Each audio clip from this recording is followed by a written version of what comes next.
प्रिय दर्शकों, क्या आपने कभी सोचा है कि स्वर्ग में भी किसी को खाली सुना घर मिल सकता है, जहां दूर दूर तक कोई ना हो, वह भी उस व्यक्ति को जिसने सभी एकादशी व्रत भी किए हों।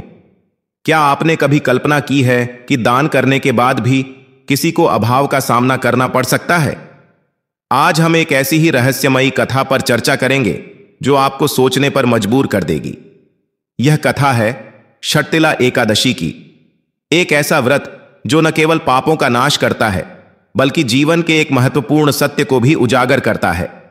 प्रिय दर्शकों, क्या आप जानते हैं कि षटतिला एकादशी का नाम क्यों पड़ा? क्या आप जानते हैं कि इस व्रत में तिल का इतना महत्व क्यों है? और सबसे महत्वपूर्ण बात, क्या आप जानते हैं कि एक विष्णु भक्त होने के बावजूद एक महिला को स्वर्ग में खाली घर क्यों मिला? आज हम इन सभी प्रश्नों के उत्तर जानेंगे और षटतिला एकादशी के व्रत कथा पूर्व महत्व को गहराई से समझेंगे। प्रिय दर्शकों, प्राचीन काल की बात है, एक महिला थी जो भगवान विष्णु की परम भक्त थी। वह नियमित रूप से उनकी पूजा अर्चना करती थी और दान पुण्य के कार्यों में भी बढ़ चढ़कर हिस्सा लेती थी। उसने अपने जीवन में खूब धन संपत्ति दान की। लोग उसकी उदारता की प्रशंसा करते थे और उसे एक पुण्यात्मा मानते थे। लेकिन एक ऐसी बात थी जो उसे अनजाने में ही एक बड़ी कमी की ओर ले जा रही थी। वह कभी अन्नदान नहीं करती थी। उसका मानना था कि धन दान करना ही सबसे बड़ा दान है। प्रिय दर्शकों, क्या आप सोच सकते हैं कि इस छोटी सी भूल का कितना बड़ा परिणाम हो सकता है?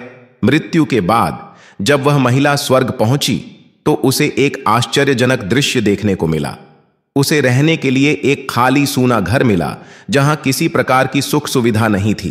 वह हैरान रह गई। उसने अपने जीवन में इतने दान किए थे, फिर उसे यह फल क्यों मिला? प्रिय दर्शकों, तब भगवान विष्णु ने उसे बताया कि उसने धन का दान तो किया, लेकिन अन्न का दान कभी नहीं किया। भगवान ने समझाया कि अन्नदान जीवन का सबसे महत्वपूर्ण दान है। यह भूखे प्राणियों की तृप्ति करता है, उनकी आत्मा को संतुष्टि प्रदान करता है। धन से भौतिक वस्तुएं खरीदी जा सकती हैं, लेकिन भूख को केवल भोजन से ही शांत किया जा सकता है। प्रिय दर्शकों, इस कथा से हमें यह सीख मिलती है कि दान केवल धन का ही नहीं बल्कि अन्न का भी होना चाहिए। अन्नदान का महत्व इसलिए भी अधिक है क्योंकि यह जीवन की मूलभूत आवश्यकता है। भूखे को भोजन कराना सबसे बड़ा पुण्य माना जाता है। इस कथा में भगवान विष्णु ने उस महिला को अगले जन्म में अन्न दान करने का व्रत रखने की सलाह दी, जिसके परिणाम स्वरूप उसे स्वर्ग में एक सुंदर और सुसज्जित घर प्राप्त हुआ। प्रिय दर्शकों, अब हम बात करते हैं षटतिला एकादशी के व्रत की। यह व्रत माघ मास के कृष्ण पक्ष की एकादशी तिथि को मनाया जाता है। इसका नाम षटतिला इसलिए पड़ा क्योंकि इस दिन तिल का 6 प्रकार से उपयोग किया जाता है। ये 6 प्रकार हैं: तिल से स्नान, तिल से होम, तिल का उबटन, तिल जल का सेवन, तिल का दान और तिल से भोजन। प्रिय दर्शकों, इस व्रत का पालन करने से व्यक्ति अपने जीवन के सभी पापों से मुक्त हो जाता है और मोक्ष की प्राप्ति करता है। पुलस्त्य अर्षि ने दालभ्य अर्षि को इस व्रत की कथा सुनाई थी, जिसमें उन्होंने बताया था कि मृत्युलोक के प्राणी अक्सर पाप कर्मों में लिप्त रहते हैं।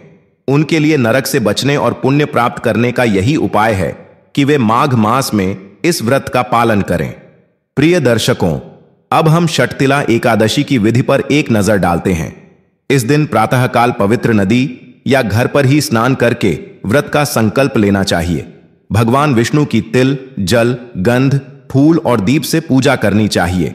उन्हें तिल से बने मिष्ठान्न और व्यंजनों का भोग लगाना चाहिए। इस दिन तिल से स्नान करना, तिल जल में मिलाकर पीना, तिल का उबटन लगाना, तिल से हवन करना, तिल का दान करना और तिल से बने खाद्य पदार्थ ग्रहण करना अत्यंत शुभ माना जाता है। प्रिय दर्शकों, इस दिन दान का भी विशेष महत्व है। इस दिन तिल, कपड़े, अन्न और जल का दान करना चाहिए। विशेष रूप से जरूरतमंदों को भोजन कराना चाहिए। एकादशी की रात को जागरण करना चाहिए और भगवान के भजन, कीर्तन और कथा का श्रवण करना चाहिए। प्रिय दर्शकों, षटतिला एकादशी का पालन करने से व्यक्ति के सभी पाप नष्ट हो जाते हैं। यह व्रत मोक्ष प्रदान करने वाला माना जाता है। तिल के उपयोग से व्यक्ति को जीवन और परलोक में सभी प्रकार के सुख प्राप्त होते हैं। इस व्रत की कथा सुनने और सुनाने से भी हजारों यज्ञों के समान फल प्राप्त होता है। प्रिय दर्शकों, षटतिला एकादशी का व्रत हमें यह भी सिखाता है कि हमें अपने कर्मों पर ध्यान देना चाहिए और केवल भौतिक दान पर ही निर्भर नहीं रहना चाहिए। हमें अपनी आत्मा को शुद्ध करने और दूसरों की सेवा करने पर भी ध्यान देना चाहिए। अन्नदान का महत्व इसलिए भी है क्योंकि यह हमें प्रकृति के चक्र और जीवन के पोषण से जोड़ता है। यह हमें यह भी याद दिलाता है कि हमें अपनी आवश्यकताओं से अधिक का उपभोग नहीं करना चाहिए और दूसरों के साथ साझा करना चाहिए। प्रिय दर्शकों, आशा है कि आपको षटतिला एकादशी की यह कथा और इसका महत्व समझ में आ गया होगा। यह व्रत न केवल धार्मिक दृष्टि से महत्वपूर्ण है, बल्कि यह हमें जीवन के कई महत्वपूर्ण पाठ भी सिखाता है। तो भक्तों, आज के वीडियो में बस इतना ही। कमेंट बॉक्स में जय मां लक्ष्मी, जय श्री हरि जरूर लिखना।